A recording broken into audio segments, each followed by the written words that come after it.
Hello students, आज हम लोग देखने वाले हैं डीएलएड के प्रीवियस ईयर क्वेश्चंस। और इस प्रीवियस ईयर क्वेश्चंस में हम लोग एक से एक क्वेश्चन देखने वाले हैं और सारे के सारे क्वेश्चंस किस तरह के सेट आते हैं आपको इसमें एक्सपीरियंस भी हो जाएगा। और इसको पूरा का पूरा देखिएगा, आपको समझ में आएगा कि आपने कौन कौन सा टॉपिक पढ़ा है, कौन सा टॉपिक कमज़ोर है। और जो भी टॉपिक कमज़ोर होगा हमारे कमेंट बॉक्स में लिखिएगा, हम उसको दोबारा रिवाइज करा देंगे।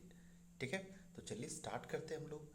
फर्स्ट क्वेश्चन हमारा है, what is the purpose of dash in a sentence. अब डैश जो दिया जाता है सेंटेंस में, उसका क्या पर्पस होता है। आपने देखा होगा जैसे को करिकुलर एक्टिविटी लिखते हैं तो वहाँ पे भी कभी कभी आपको डैश देखने को मिलेगा। ठीक है, तो इस तरह का जो डैश देखते हैं इसका क्या मतलब होता है। एक्चुअली इसका मतलब होता है दो सेंटेंस को जोड़ना। कई बार आप मान लीजिए लिख रहे हैं, पूरा वर्ड लंबा है और वो लंबा वर्ड इतना लंबा होता है कि आप नहीं लिख पाते हैं, तो आप क्या करते हैं, आधा यहाँ लिखे आधा वहाँ लिखे। आपका मतलब था दोनों को सम अप करना। क्या था मतलब आपका, सम अप करना। और दोनों को सम अप करने के लिए इस तरह से आप एक डैश दे देते, एक छोटा सा हाइफन। ये जो हाइफन है हिंदी में डैश, इंग्लिश में डैश हो गया। तो यही होगा, to sum up several things और फैक्ट। ठीक है, मतलब जोड़ने के लिए, दो चीज़ों को जोड़ने के लिए आप ऐसा करते हैं। चलिए आगे बढ़ते हैं हम लोग, इसमें हो जाएगा ऑप्शन नंबर थर्ड। तो पर्पस क्या है डैश को यूज़ करने का, तो सम अप करने का। सम अप मतलब जोड़ना होता है। ठीक है, कोई भी दो चीज़ को जोड़ना, दो वर्ड को जोड़ना। ठीक है, अच्छा अभी जो है हम लोग को सेंटेंस को कंप्लीट करना है। Pentagon dash 5 sides. अच्छा, पेंटागन जो होता है हमेशा उसमें 5 साइड होते हैं। ठीक है, तो पेंटागन के पास 5 साइड होता है, ये हमेशा वाली बात होगी। जो हमेशा होता है उसको प्रेजेंट टेंस कहते हैं और उसमें हैज़ लगता है। ठीक है, प्रेजेंट टेंस में हैज़ हैव लगेगा, सीधी सी बात है। हैड तो पास्ट में लगता है। ठीक है, चलिए आगे बढ़ते हैं। नेक्स्ट होगा क्वेश्चन हमारा, my father has been teaching in this college. मेरे फादर जो है इस कॉलेज में पढ़ा रहे हैं। अब यहाँ पे देखा जाए, एक जो बात है यहाँ पे आप देख सकते हैं 1980 यूज़ किया गया है। 1980 मैंने क्या हो गया, 1980 मतलब हो गया कि एक सर्टेन ईयर की बात कर रहा है। जब निश्चित साल हो जाए तो वहाँ पे सीधी सी बात है, इसको देख के पहचान सकते हैं, ये वाला जो पोर्शन है देख के बता सकते हैं कि ये बता रहा है हमारा एक प्रेजेंट परफेक्ट कॉन्टिन्यूस। और प्रेजेंट परफेक्ट कॉन्टिन्यूस में टाइम ये बता रहा है, ये टाइम बता रहा है, तो टाइम के ठीक पहले फॉर या सिंस का यूज होता है। और यहाँ पे कौन सा लगेगा, सिंस लगेगा। सिंस क्यों लगेगा, सिंस इसलिए लगेगा क्योंकि निश्चित टाइम बता दिया है। क्या बता दिया, निश्चित टाइम बता दिया, इसलिए आप सिंस लगाते हैं। जैसे कि I have been playing since morning, है ना। He has been working in this company since 2025, या सॉरी 2020। अब ये देख लीजिए कंडीशनल सेंटेंस है, ये आना चाहिए आपको। अब देखिए यहाँ पे है आई विश, देख सकते हैं आई विश का यूज़ किया गया है। ठीक है, आई विश यूज़ किया गया यहाँ पे। आई विश के बाद आई डैश ए किंग, काश मैं राजा होता। ये तो कल्पना होगी, और जब भी कल्पना हो तो क्या लगाइएगा, हाँ क्या लगाना है आपको, वेयर लगा देना है। क्या लगाना है, वेयर लगाना है, सीधी बात है, वेयर लगा दीजिए फट से एकदम।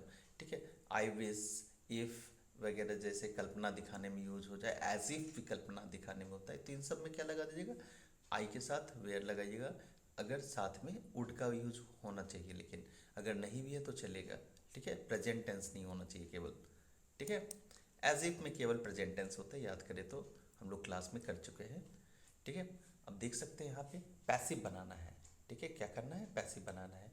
He was watching television in the morning. अच्छा बताइएगा, he was watching television in the morning, तो क्या हो जाना है, टेलीविज़न सबसे आगे आगे आएगा। क्या आएगा, टेलीविज़न ही तो आगे आएगा। आएगा कौन सा, television. Television was being watched हो जाना है, टेलीविज़न आगे आ जाएगा, वॉच का वॉच वेयर प्लस बींग हो जाना है, तो television was plus being watched. ठीक है ना, by him in the morning. तो चलिए लगाया जाए हमारे समझ से, ये कौन सा ऑप्शन हो जाएगा, तो option number third, television was being watched by him in the morning. और कोई ऑप्शन नहीं मिलेगा आपको, देख सकते हैं आप। ठीक है, आप देख सकते हैं टेलीविज़न वॉज वॉच्ड है, वॉज बीइंग कहीं दिख नहीं रहा है आपको, दिख रहा है, दिख नहीं रहा है, सीधी सी बात है, ये नहीं लगेगा इस सब में। हाँ, आगे बढ़ते हैं हम लोग, आगे बढ़े। ये क्वेश्चन आसान सा है, आपको देख सकते हैं, ये क्वेश्चन आसान है ना। अब इस क्वेश्चन में देख के बताइए इसमें क्या लगना है। आप देख रहे हैं अगर, तो आप चमक गया होगा आपको, फॉर के बाद टाइम का प्रयोग किया गया है। क्या चीज़ लगा है, फॉर के बाद टाइम। अगर फॉर के बाद टाइम लग जाए तो क्या लग जाएगा, बताइए कौन सा टेंस लगेगा। फॉर के बाद टाइम लगता है प्रेजेंट परफेक्ट कॉन्टिन्यूअस में। कौन सा टेंस होता है, प्रेजेंट परफेक्ट कॉन्टिन्यूअस में। फॉर के बाद टाइम लगता है प्रेजेंट परफेक्ट कॉन्टिन्यूअस में। और प्रेजेंट परफेक्ट कॉन्टिन्यूअस का क्या होता है structure, subject has have plus been plus before. Has have plus been plus before, आपको कोई दिखा has have plus been plus before, बताइए। हैज़ या हैव के बाद बिन का प्लस बिफोर कौन सा दिखा, ये है, सीधी बात है, हैव बिन प्लस बिफोर, है ना। We have been waiting for an hour, ठीक है। सीधा सा क्वेश्चन है, इसमें कुछ खास दिक्कत होना नहीं चाहिए, ठीक है। बाकी सब में देख सकते हैं हैज़ हैव प्लस बिन नहीं लगाया है, ठीक है। अगला कैरी आउट। कैरी आउट क्या होता है, कैरी आउट कोई चीज़ को जारी करने को कहते हैं, ठीक है। हाँ, जैसे कि आपको कोई काम बोला करने के लिए तो बोले कैरी आउट करो इसको, मतलब उस काम को जारी करो और ख़त्म करो, है ना। पुट समथिंग इन एक्शन, किसी चीज़ को आप एक्शन में ला रहे हैं, काम में ला रहे हैं, ठीक है।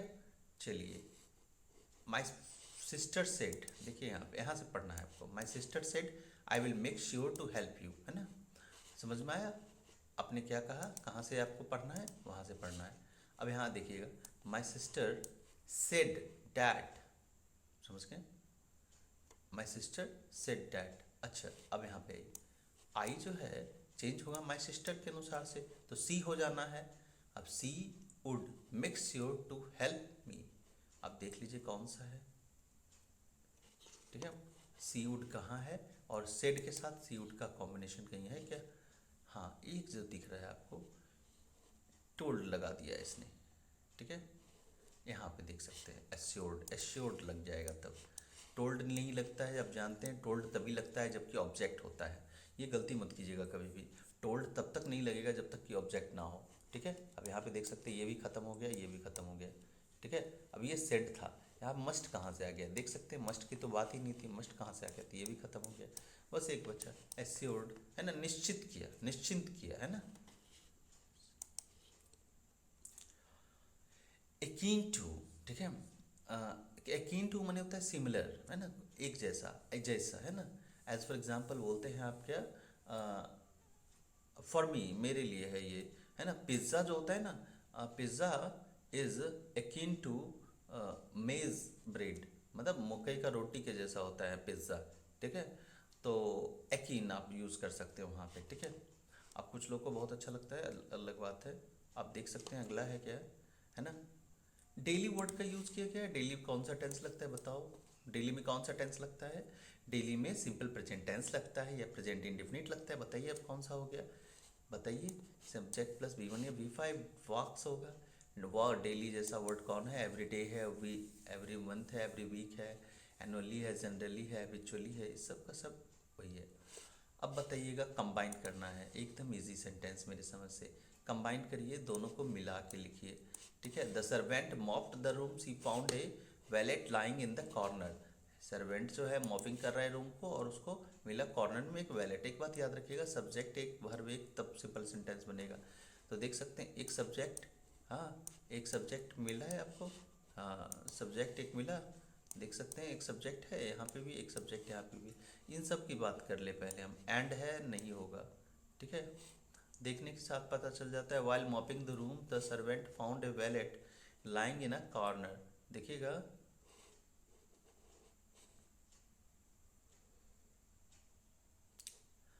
The servant found a wallet lying in the corner, इत्तेफाक से सच पूछिए तो तीनों का तीनों हो जाना है, ठीक है। एकदम ऐसे ही बनाया गया है कि तीनों का तीनों हो जाना है, लेकिन थोड़ा सा, थोड़ा सा आपको संयम रखना होगा इसको बनाते वक्त। अब क्या संयम चाहिए बता देते हैं आपको। जब वाइल का यूज़ कर रहे हैं इस तरह से, तो वाइल का यूज़ करते में ये कंजक्शन बन गया ये, ठीक है। और ये जो है इसको कनेक्टिविटी मिल जाता है, ये सेंटेंस को यहाँ पे मिल जाता है, a mopping the room lying in a corner. इस वाले सेंटेंस को ध्यान से देखें तो ये बन गया आपका सिंपल सेंटेंस, और सिंपल सेंटेंस इत्तेफाक से ये भी है, ठीक है। तो अब बिहार बोर्ड का है, अब कुछ भी दे सकता है, इसका कुछ कोई ठिकाना है नहीं, ठीक है। एक बार पढ़ ले क्वेश्चन फिर से, क्या बोल दिया, नहीं नो तो नहीं दिया है। Combine the following sentence into one simple sentence दे दिया है, बट इत्तेफाक से 1 2 और 4th तीनों में एक जैसा ही है ऑलमोस्ट, आगे पीछे कर देने से कुछ नहीं होता है, सेंटेंस सेंटेंस ही है। अब यहाँ पे देखिएगा, यहाँ पे ये क्या बोल दिया है ध्यान से देखेंगे, robin is my friend, he is a journalist. ठीक है, रॉबिन मेरा दोस्त है, वो जर्नलिस्ट है, उसको बना के सेंटेंस बनाना है सिंपल। तो देखिएगा, robin who is a journalist is my friend. तो याद रखिएगा, हु इज ए जर्नलिस्ट को अगर खींच के निकाल लिए तो सबऑर्डिनेट क्लाउज हो गया, बन गया and robin and my friend. तो ये बन गया, तो इसके वजह से बन जाएगा रॉबिन इज़ माई फ्रेंड हो जाएगा। तो आप समझ लीजिए कि दो ठो हो गया और ये बन गया कॉम्प्लेक्स सेंटेंस, सिंपल बनाना था। यहाँ पे देख सकते हैं आप, याद होगा केस इन अपोजिशन हमने बताया है आपको।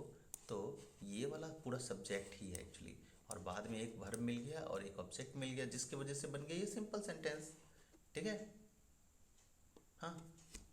अब ये जो नीचे वाला देख रहे हैं इसको कंबाइंड कहते हैं, हाँ, कंपाउंड सेंटेंस कहते हैं। कंपाउंड क्योंकि दो दो सेंटेंस मिलता है इसमें। अच्छा, अब ये क्वेश्चन देखिएगा, अगला क्वेश्चन है, बड़ा मज़ेदार है। ननफिनाइट निकालना है। क्या निकालना है आपको? ननफिनाइट निकालना है। ननफिनाइट से याद है वो आपको, ननफिनाइट वर्ब हम बताए थे, इन्फिनेटिव होता है, जिरेंड होता है, पार्टिसिपल होता है। आप देख सकते हैं मेन वर्ब यहाँ पे माइंड है, और उसके तुरंत बाद जो वर्ड आ गया V4 जो देख रहे हैं, ये हो गया मेरा जिरेंड, और ये बन गया ननफिनाइट। तो ऑब्वियस वेटिंग मेरा ननफिनाइट हो गया। ठीक है, उलट के देख सकते हैं आप अपने नोटबुक में क्या क्या आपने पढ़ा रखा है। ठीक है, फिर से इसमें ननफिनाइट बताने के लिए बोल रहा है। तो इन्फिनेटिव भी तो आपको ननफिनाइट में बताए थे, याद कीजिए। तो यहाँ पे इन्फिनेटिव हो जाएगा मेरा ननफिनाइट। ठीक है, क्या हो जाएगा? इन्फिनेटिव। इन्फिनेटिव क्या है? टू फाइट मेरा ननफिनाइट हो जाएगा। समझ गए? चलिए आगे बढ़ते हैं अब। अच्छा, एक्साइटमेंट। अब एक्साइटमेंट किससे दिखाइएगा बताइए? एक्साइटमेंट के लिए क्या यूज़ करेगा? Exclamation mark. एक्साइटमेंट के लिए क्या यूज़ कीजिएगा? Exclamation mark. एक्सक्लामेशन मार्क दिखा, आप समझ लीजिए एक्साइटमेंट वाला सेंटेंस है। अगला सेंटेंस है, he asked have you got a laptop. इस तरह का सेंटेंस जब मिल जाए तो थोड़ा सा समझदारी से बनाएंगे। अब देखिएगा, he asked have you got a laptop, तो आस्क्ड वर्ड जो है आपको कहीं नहीं दिख रहा है, देख सकते हैं, कहीं नहीं है। ठीक है, आस्क्ड वर्ड कहीं नहीं है। अब क्या है, क्या कि अगर आस्क्ड नहीं हो तो इंट्रोगेटिव सेंटेंस में हम बताए थे वांटेड टू नो वाला कंसेप्ट। तो देख सकते हैं वांटेड टू नो एक देख रहे हैं आप, यहाँ पे है ना, और कहीं है नहीं है, वांटेड टू आस्क है। चलिए बढ़िया, अच्छी बात है। लेकिन उसके बाद आपको हमेशा पास्ट टेंस लगाना होता है। यहाँ हार्ड रहता है लेकिन यहाँ पे हैव लगा के गड़बड़ कर दिया, तो ये गड़बड़ हो गया। आप इसको लेके जाइए, यही सही होगा, है ना। फर्स्ट वाला क्वेश्चन का answer, if Raja goes to the park he dash his friend. अब याद करा दे आपको कि पिछले टाइम एंड टेंस वाला जो सेट है उसमें आपने अपने प्रैक्टिस अच्छे से किया होगा तो आपको पता होगा, अगर सेंटेंस में कंडीशनल सेंटेंस जैसा बन जाए और इफ़ जैसा लग जाए, उसके साथ सिंपल प्रेजेंट टेंस लग जाए, तो समझ लीजिए उसमें सिंपल फ्यूचर टेंस लगेगा दूसरे क्लाउज में। एक में सिंपल प्रेजेंट तो दूसरे में सिंपल फ्यूचर, और लगा दीजिएगा सिंपल फ्यूचर तो क्या हो जाएगा? Will see. विल सी हो जाएगा, है ना। He will see his friends, वो अपने दोस्तों को देखेगा।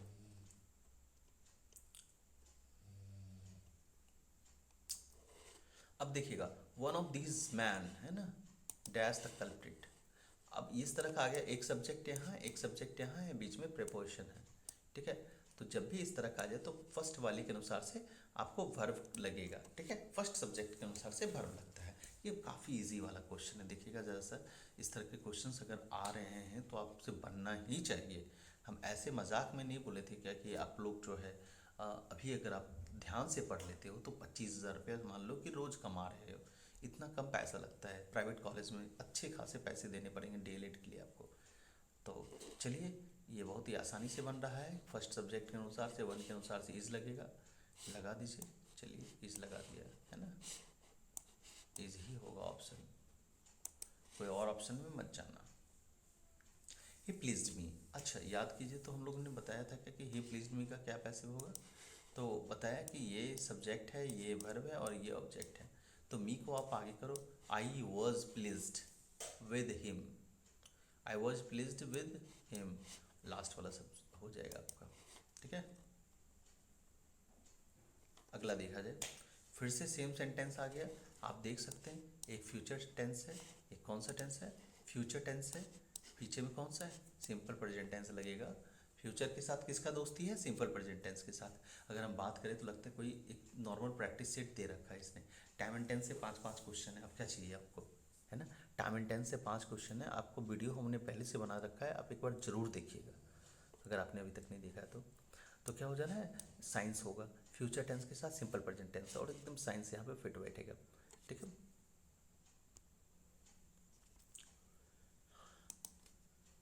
अगला देखा जाए,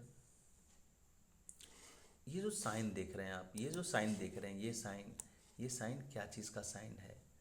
तो ये एक्सक्लेमेशन मार्क है, सीधी सी बात है, बच्चों वाली बात हो गई ये तो, है ना। अगला है technique of purchasing, sorry paragraphing. Technique जो है पैराग्राफिंग का क्या होता है, हैज़ टू बी प्रैक्टिस्ड। कोई भी आदमी बिना प्रैक्टिस के कुछ नहीं कर सकता है, तो पैराग्राफ बनाने के लिए आपको प्रैक्टिस करना होगा, है ना। बहुत ज़रूरी है कि प्रैक्टिस आपकी अच्छी हो। You won't be able to use grammar correctly unless you dash it। अब गौर कीजिएगा, unless लग गया है, unless लग जाने के बाद भूल से भी आप not तो यूज़ मत कर देना। ठीक है, चलो not वाला सेंटेंस को हटा दो पहले, डोंट अंडरस्टैंड। और हाँ, वी won't लगाया है फ्यूचर टेंस, और फ्यूचर टेंस में कौन लगाएगा साथ में बताइए? सीधी सी बात है, सिंपल प्रेजेंट टेंस लगेगा। अंडरस्टैंड होगा यहाँ पे, समझ गया। अच्छा, सेलेक्ट अल्टरनेटिव, ये जबरदस्त है, देखिए तो जरा सा, बोलता है क्लोसिव। क्लोसिव माने होता है बाल बाल बचना। ठीक है, और बाल बाल बचना मतलब बचने का मतलब होता है स्केप हो जाना। स्केप माने भाग के निकलना, है ना। तो क्या हो जाना है, ए नैरो स्केप। क्या हो जाएगा, ए नैरो स्केप। आप समझ गए, मेरी समझ से आपको अच्छा खासा मार्क्स आया होगा। अगर आप जितना भी पूरा का पूरा देखें तो जितना भी मार्क्स आया जरूर कमेंट बॉक्स में कमेंट कीजिएगा। अगला कौन सा वीडियो लाएं ये भी बताइए ज़रूर। ठीक है, चलिए बढ़िया। अगले दिन हम सेट तो लाते ही रहेंगे, लेकिन हाँ, अगला कौन सा वीडियो लाएं ये ज़रूर बताइएगा। Thank you, bye, see you tomorrow.